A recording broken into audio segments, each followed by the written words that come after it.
aposentar com mais conforto, segurança e qualidade de vida. Faz sentido isso? Então, faz sentido? Legal. Então, eu gosto de fazer perguntas porque, se não estiver fazendo sentido, a gente muda um pouco aqui o escopo da palestra. Porque como eu percebi que vocês são empresários, né, inclusive o Edu estava num workshop meu que eu fiz semana passada, a gente começou de uma forma bem diferente, porque não eram tantos empresários como tem aqui. E, na minha experiência, o empresário realmente tem essa dificuldade. Poxa, o meu negócio rende mais do que uma rentabilidade de mercado financeiro e eu não tenho caixa nem para o meu negócio, como que eu vou fazer investimentos numa segunda, terceira fonte de renda. Então, é um trabalho que não dá só para falar de investimentos. E a gente precisa falar de como gerar essa renda para chegar num nível de ter investimentos. Eu gosto de dar alguns exemplos. Exemplos simples, básicos, de coisas que a gente pode fazer no dia a dia para poder crescer, fazer o nosso patrimônio crescer e multiplicar.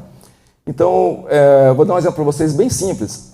Uma vez, uma pessoa me perguntou, falou assim, cara, me contratou, falou assim, cara, olha só, minhas finanças, eu não estou endividada, mas está tudo no 0 a 0. E eu não tenho como fazer investimentos. E eu ouvi você falar que as pessoas têm como se organizar financeiramente para fazer investimentos. E outra coisa, eu escuto gente falar o seguinte, cara, o que a gente tem que fazer não é economia, é criar um negócio para ganhar dinheiro.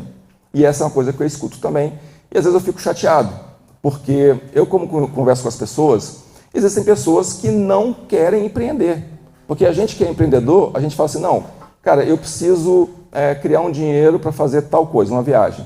Mas não, o que eu preciso de fazer a mais para poder juntar essa grana? De repente fazer um workshop, fazer uma palestra, fazer mais mentoria, fazer live, fazer network, e aí eu consigo gerar uma renda extra. Agora, tem gente que não quer. Hoje mesmo eu conversei com 2 pessoas que são funcionários públicos e eu falei, cara, ou você vai cortar gastos ou você vai criar uma coisa para você ganhar um dinheiro extra. A sua esposa trabalha na parte de saúde, ela pode fazer consulta, você pode dar uma aula de contabilidade. Eu falei, cara, não quero mesmo.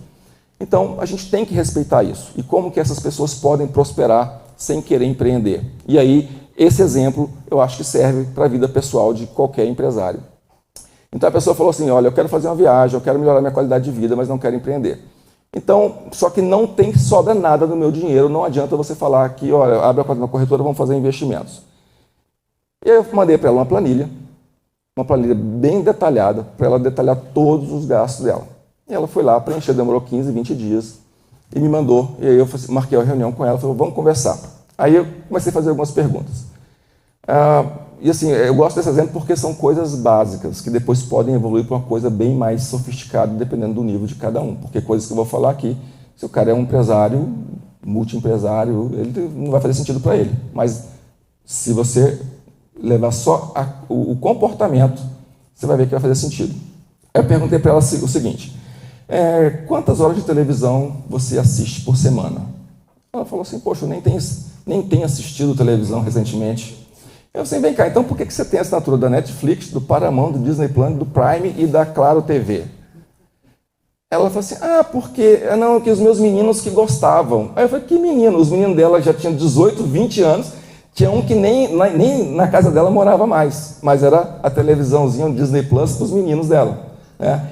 E a gente pega, a Netflix custa R$30, R$40, tá? Mas juntando a Netflix, o Paramount, o Prime e o Claro TV, estava dando R$550 por mês. Então, aí você já vai entender onde eu quis chegar. Primeira coisa, cancela. Aí eu peguei, olhei o cartão de crédito dela, estava lá, acelerador de milhas. Eu falei, que porra é essa? Aí, não, é porque o cartão me ofereceu e eu consigo acelerar as minhas milhas. Eu falei, olha, milha, hoje, inclusive essa semana a gente está passando por problemas aí que eu já tinha previsto há muito tempo, né? Eu falei assim, olha, eu já usei muito milhas, já acumulei. Não para investir não 2, 3 milhas. Exato. Então, assim, eu já usei muito milhas no passado, a gente procurava forma de acumular, só que hoje, na minha opinião, ficou inviável. É 1 trilhão de milhas para você fazer uma viagem. Eu já emiti viagem pela Gol, Brasília, Orlando, eu e minha filha, por 80 mil milhas. Isso nos áureos tempos, né? Bons tempos. Hoje em dia, 80 mil milhas, você vai para São Paulo. E olha lá. E aí eu falei para ela o seguinte, olha, hoje a gente acumula 1 bilhão de milhas e quando as milhas estão vencendo, a gente troca por uma batedeira que nem está precisando. Então, pode cancelar. Quantas viagens você já fez com esse acelerador de milhas? Nenhuma. Cancela. Aí outra coisa que eu vi, olha, detalhe, o filhinho dela, né, o bebê dela, 18 anos, ela ia no salão e levava a criatura para cortar no salão, que pagava 250 a 300 reais. Eu falei, vem cá, cara, o cabelo desse menino é igual o cabelo do Ed ali, ó, tá vendo? Compensa. Não, o seu cabelo é lindo, só que não precisa de 200 reais para cortá-lo. Não precisa. Então, então, assim, olha só, as ferramentas do dinheiro que ela estava querendo, estava ali na mão dela. Só que só precisava de uma visão externa e um bate-papo para ela ver o tanto de coisas que tinha ali, o tanto de gargalo que 90% das pessoas que eu faço esse trabalho, às vezes o casal fala assim, cara, a gente precisa organizar nossas finanças e tal. Às vezes quando é assim, quando a mulher que está querendo fazer a consultoria, o marido chega emburrado na primeira reunião. E quando é o marido que quer, a mulher está emburrada. Aí a mulher fala o seguinte, depois de 3 encontros, né, ela fala o seguinte, poxa, eu odiei quando você apareceu aqui porque eu achei que você ia cortar o meu salão, ia cortar a minha manicure, o meu personal trainer. Eu falei, imagina, eu nunca fiz isso, né? Não é o meu trabalho fazer isso. O que eu gosto de identificar são coisas inúteis que a gente está gastando que podem ser transformadas em investimentos. Aí, para vocês terem ideia, para resumir essa história, nessa reunião, a gente identificou, numa primeira conversa, aproximadamente R$1.000 de coisas que ela poderia cancelar sem alterar nada a qualidade de vida, porque ninguém quer reduzir qualidade de vida, é muito ruim. Então, aí esses R$1.000 investidos de uma forma conservadora, com juros hoje aí de 1% ao mês, em 3 anos dava 40 e poucos mil reais, que era exatamente o dinheiro que ela queria para fazer a viagem com os filhos para os Estados Unidos. Então, veja que uma organização financeira e investimentos, ela não eu gosto até de desmistificar isso, porque as pessoas falam assim, esse negócio de dinheiro, de investimento, aí a gente tem um monte de crenças que a gente tem que quebrar. Eu mesmo tive muito problema assim, na minha adolescência, porque meus pais eram muito religiosos e acumular dinheiro na visão deles era pecado. Então, sabe, são coisas difíceis até de a gente tirar da nossa cabeça, né? Então, foi coisas que eu tive que enfrentar ao longo da minha vida também. Então, eu gosto de fazer uma relação seguinte, cara, esse esforço para mexer com as finanças, eu relaciono com amor. Por quê? Quanto mais você trabalha com suas finanças, quanto mais você consegue fazer o seu dinheiro render, quanto mais patrimônio você tem, mais você consegue fazer as coisas que você ama. Então, eu quero dar um exemplo pessoal. Bom, sou divorciado e quando eu me divorciei, tive muito problema para ter um contato diário com a minha filha. Não sei se vocês aqui entendem o que eu estou falando, né? Então, ou você já passou por, muita gente passa por isso, ou conhece um amigo que, quando divorcia, tem uma dificuldade de encontrar com a filha. Mas eu consegui, então eu tenho um contato diário com minha filha, todo dia eu pego ela na escola e tal. E ela, com 8 anos, a gente fez uma viagem para Disney, só eu e ela. Primeira viagem, eu separei ela, tinha 3 anos de idade, com 8 anos foi a primeira viagem que eu consegui fazer para Disney, eu e ela sozinhos, uma viagem internacional. Foi no carnaval, né? Ela tinha 8 anos de idade, ela já está com 14. Assim, eu queria passar para vocês, tentar que vocês entendam que foi, até hoje, eu estou com 51 anos, e foi a melhor semana da minha vida. Foi assim, se Deus perguntasse assim, olha, se o dia que eu morrer, Deus falasse assim, olha, a eternidade, você vai escolher um momento na Terra para você viver eternamente. Então, eu escolheria aquela semana que eu passei com minha filha. E isso me deu um estalo financeiro tão grande, eu levo isso para as pessoas, porque hoje, quando eu falo para alguém assim, cara, quais são as coisas que você verdadeiramente ama? As pessoas não sabem.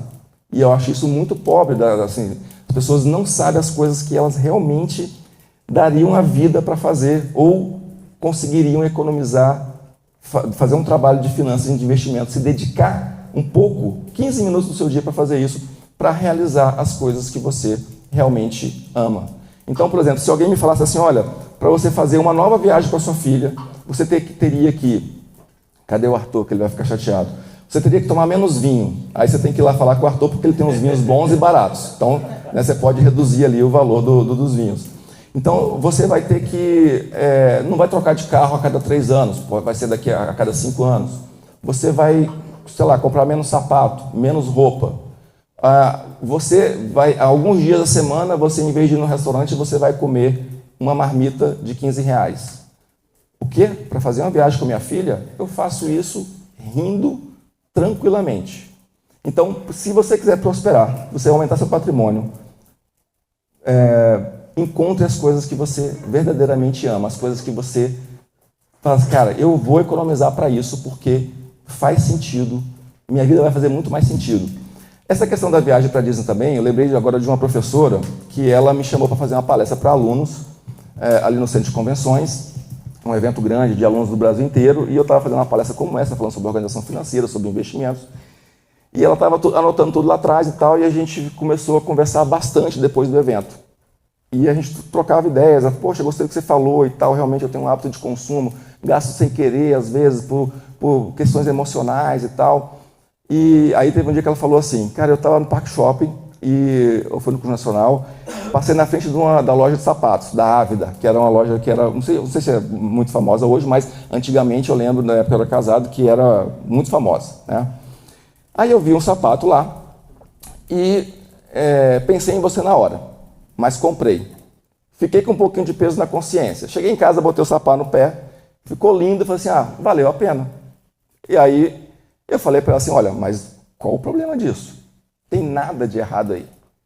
Mas me diga só uma coisa, porque o dinheiro ele tem que ser nosso escravo. O dinheiro é uma coisa que só serve para realizar os nossos desejos, só isso.